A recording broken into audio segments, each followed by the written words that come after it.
ओम शांति। मैं बिंदु रूप सार युक्त समर्थ आत्मा हूँ।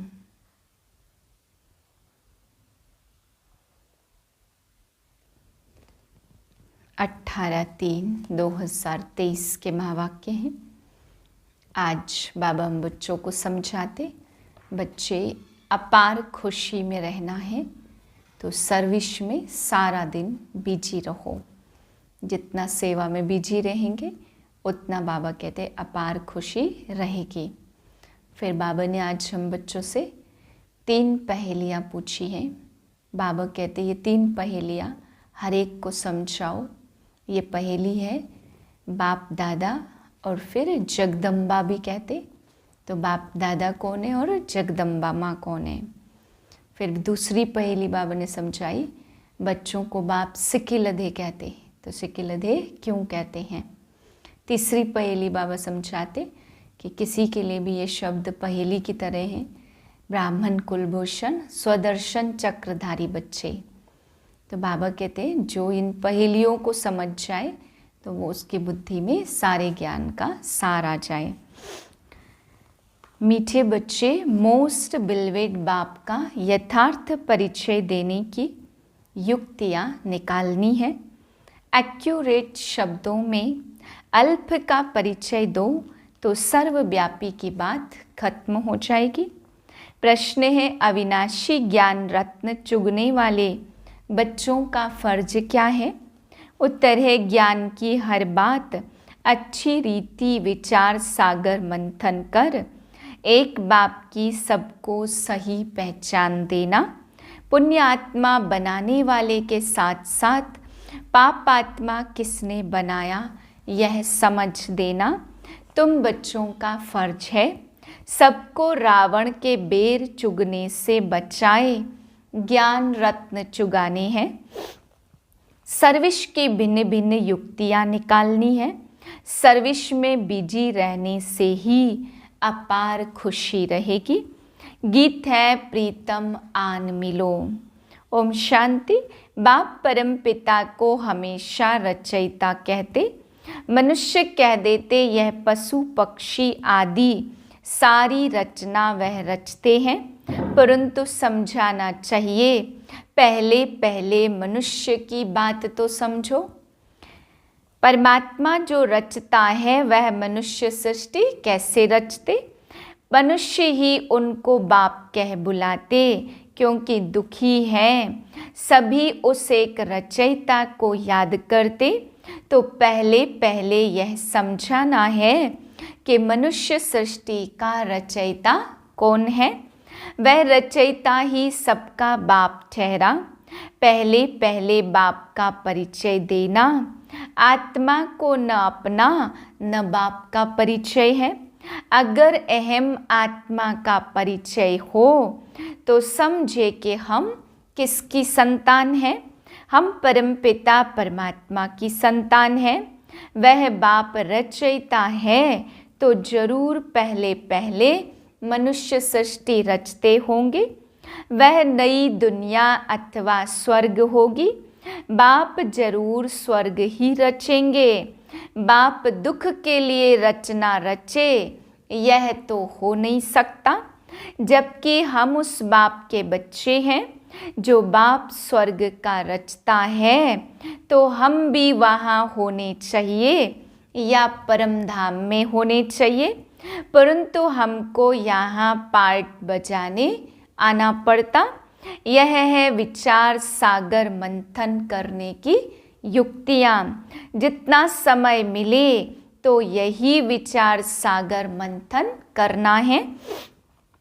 साधु संत आदि भी यथार्थ रीति कोई बाप को जानते नहीं। रचयिता जरूर स्वर्ग ही रचेंगे, तो फिर सब आत्माएं निर्वाण धाम में होनी चाहिए। वह निर्वाण धाम है हम सब आत्माओं का घर, जहाँ बाप भी रहते हैं। तुम बच्चों को बेहद के बाप से बुद्धि योग जोड़ने के लिए मेहनत करनी पड़ती है। योग न होने के कारण ही फिर मनुष्य से पाप होते या धारणा नहीं होती है। बाप को याद नहीं करते। भगवान तो एक ही है, वह है मोस्ट बिलवेड स्वर्ग का रचयिता। वहाँ बहुत सुख है। यहाँ दुख होने के कारण ही भगवान को याद करते हैं। बाप बच्चों को सुख के लिए ही जन्म देते। सतयुग त्रेता को कहा ही जाता सुख धाम। अभी है कलयुग, इनके बाद फिर सतयुग आना है। तो जरूर बाप को भी आना चाहिए। ऐसे ऐसे विचार सागर मंथन कर फिर कोई को बैठ समझाना चाहिए। यहाँ तुमको बाप का परिचय मिलता है। बाप द्वारा मनुष्य उस मोस्ट बिलवेड बाप को जानते नहीं। बाप को जानते ही नहीं तो अपने को उनके बच्चे भी समझते नहीं। हमने बाप को जाना है तो उनको याद करते हैं। वह बेहद का बाप सभी आत्माओं का, वह निराकार इस साकार प्रजापिता ब्रह्मा द्वारा रचना रचते। ब्राह्मण ब्राह्मणियाँ भी हैं। कोई भी आते हैं तो पहले पहले बाप का परिचय देना है। जब अल्प याद पड़े तब फिर आगे समझ सके। अल्प बिगर कुछ भी समझ नहीं सकेंगे। वह भी समझाना ऐसे है जो मनुष्य समझे। इन्हों की समझानी तो बड़ी एक्यूरेट दिखाई पड़ती। ऐसे और तो कोई समझाएंगे नहीं कि वह बेहद का बाप स्वर्ग का रचयिता है। जरूर नरक का भी रचयिता कोई होगा। पावन बनाने वाला एक बाप है तो जरूर पतित बनाने वाला भी कोई एक होगा। यह अच्छी रीति समझाना है। बाप कौन है जिसको हम याद करते हैं। रावण को तो याद नहीं करेंगे। मनुष्य तो न पावन बनाने वाले राम परमात्मा को जानते, न पतित बनाने वाले रावण को जानते। बिल्कुल ही अनजान है। फॉर्म भराते समय भी पहले बाप का परिचय देना है। तुम्हारी आत्मा का बाप कौन है, यह प्रश्न और कोई पूछ न सके। आत्मा तो हर एक मनुष्य में है। जीवात्मा, पापात्मा, पुण्य आत्मा कहा जाता। पुण्य आत्मा तो बाप ही बनाते हैं। फिर इनको पापात्मा कौन बनाते, यह जरूर समझाना पड़े। बाप जो स्वर्ग का रचयिता है, जिनके हम सभी बच्चे हैं, उनको तुम जानते हो। वह तो जरूर पावन दुनिया ही रचते होंगे। अभी है पतित दुनिया, इसलिए मनुष्य गाते भी हैं, हे पतित पावन आओ। इतने सब पतित मनुष्यों को पावन कौन बनाए।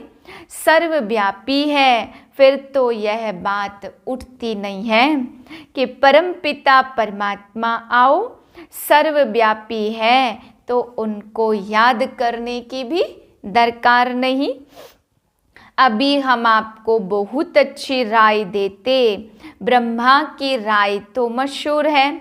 हम ब्रह्मा मुख वंशावली ब्राह्मण ब्राह्मणियाँ हैं। ब्रह्मा को भी राय देने वाला जरूर ऊंच होगा। ब्रह्मा वल्द परमपिता परमात्मा शिव, वह है आत्माओं का पिता और वह है प्रजापिता। तुम बच्चे सर्विस के लिए ऐसे ऐसे विचार सागर मंथन करेंगे तो तुमको बहुत खुशी रहेगी। कोई आए तो उनको ज्ञान रत्न देने हैं। बाप आकर अविनाशी ज्ञान रत्न चुगाते हैं, जिससे हम विश्व का मालिक बनते। और फिर रावण आकर कलयुगी बेर चुगाते। शिव का चित्र और देवताओं के चित्र सब पत्थर के ही हैं। पत्थर को पूजते पूजते पत्थर बुद्धि बन जाते। शिव का भी पत्थर का चित्र है। जरूर कोई समय शिव बाबा चैतन्य में आकर पढ़ाते होंगे। प्रजापिता ब्रह्मा भी होगा और ब्रह्मा कुमारी सरस्वती भी होगी।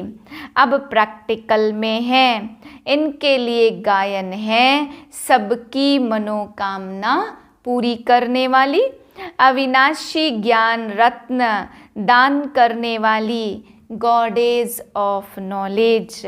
उन्होंने फिर सरस्वती को बेंजो दे दिया। यह सब बातें बुद्धि में आनी चाहिए। जिनको भाषण करना है तो विचार सागर मंथन करना होता। पहले भाषण लिख रिफाइन करना चाहिए। बड़े बड़े स्पीकर्स जो होते वह बहुत खबरदारी से बोलते हैं, बिल्कुल एक्यूरेट सुनाते हैं। जरा भी हिचका तो आबरू इज्जत चली जाएगी। पहले से ही पूरी प्रैक्टिस करते। यहाँ भी इतना बुद्धि में रहना चाहिए जो किसको बाप का परिचय दे सको। सर्विस करनी है। विकारी गुरुओं की जंजीरों में बहुत फंसे हुए हैं। वह कोई की सदगति तो कर नहीं सकते। पतित पावन निराकार भगवान को ही कहा जाता। सर्वव्यापी के ज्ञान से तो कोई की सदगति हुई नहीं है।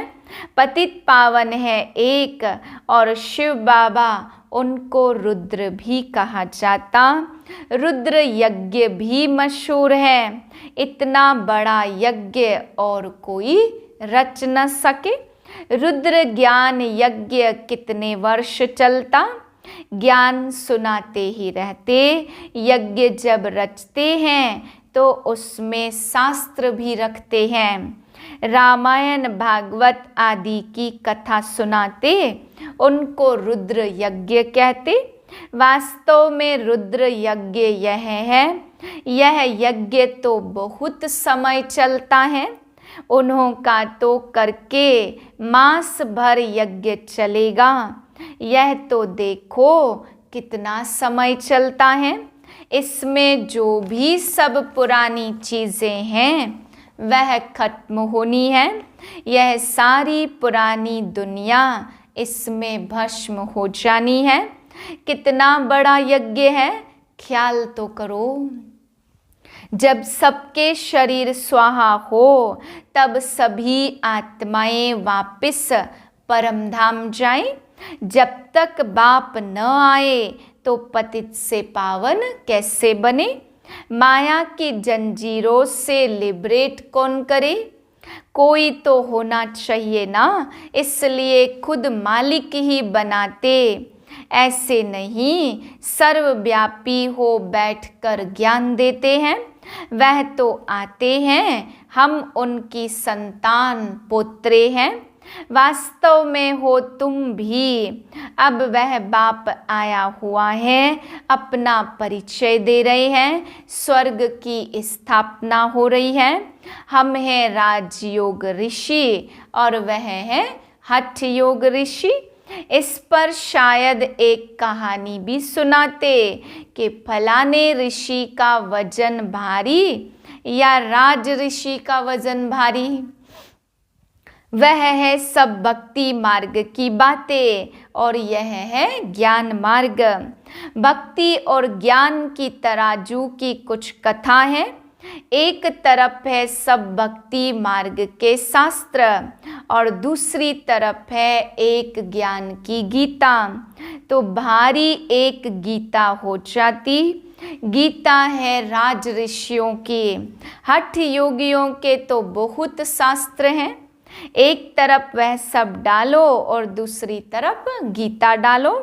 वास्तव में वह भी कोई हमारी नहीं है। हमारी तो है ही ज्ञान की बात। गीता का भगवान आता ही है सद्गति करने के लिए। तो बच्चों को बुद्धि में यह सब रहना चाहिए, फिर कोई समझे व न समझे, अपना फर्ज है हर एक को समझाना।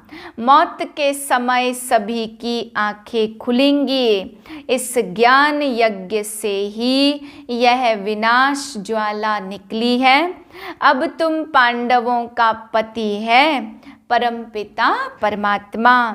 पतितों को पावन बनाने वाला है ही एक परमात्मा, ना कि श्री कृष्ण। वह तो प्रिंस है, उनको कोई गॉड फादर नहीं कहेंगे। फादर तब कहा जाता जब बच्चे पैदा करते।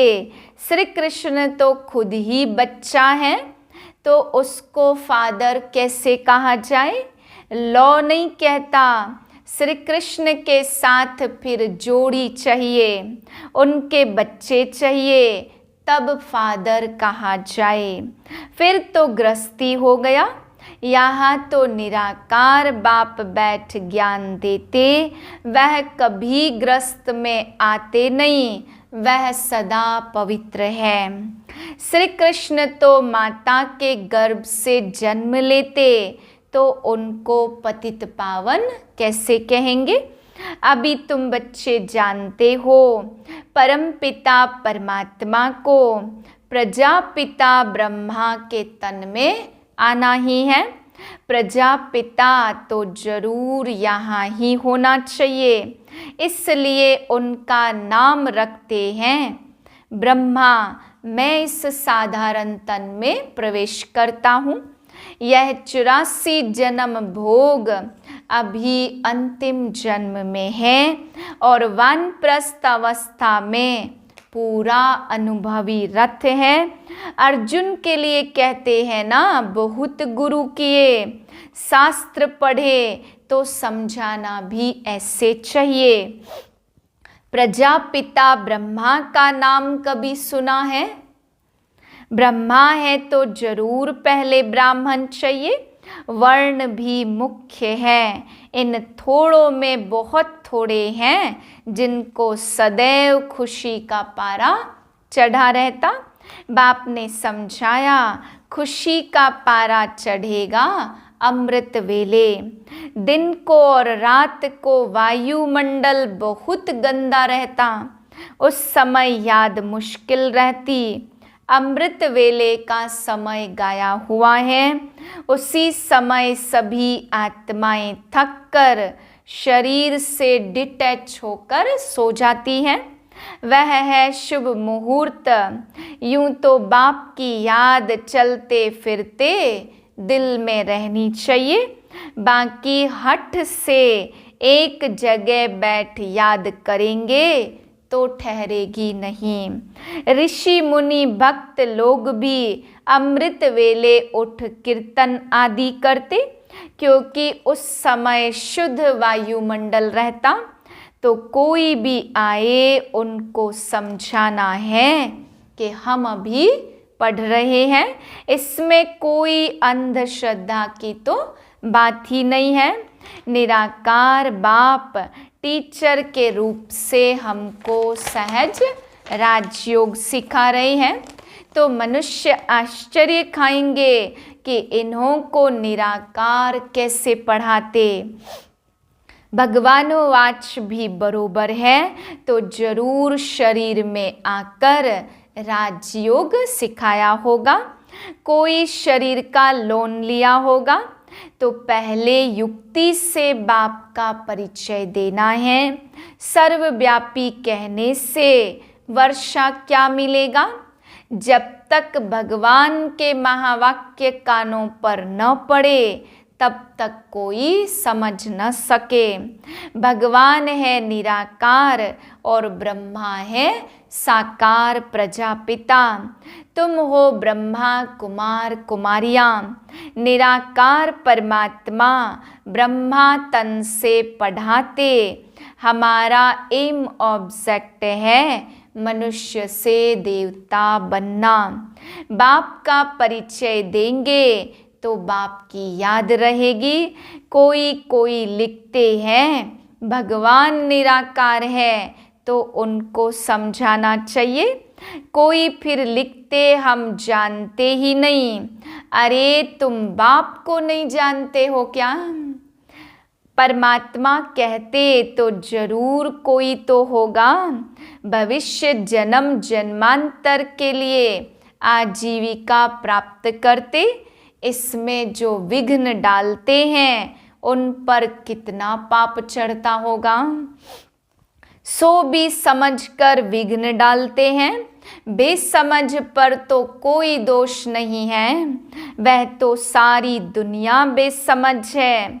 अच्छा मीठे मीठे सिकिलधे बच्चों प्रति माता पिता बाप दादा का याद प्यार, इसके एक एक अक्षर का अर्थ तुम बच्चे जानते हो। पहले पहले माता पिता फिर बाप दादा।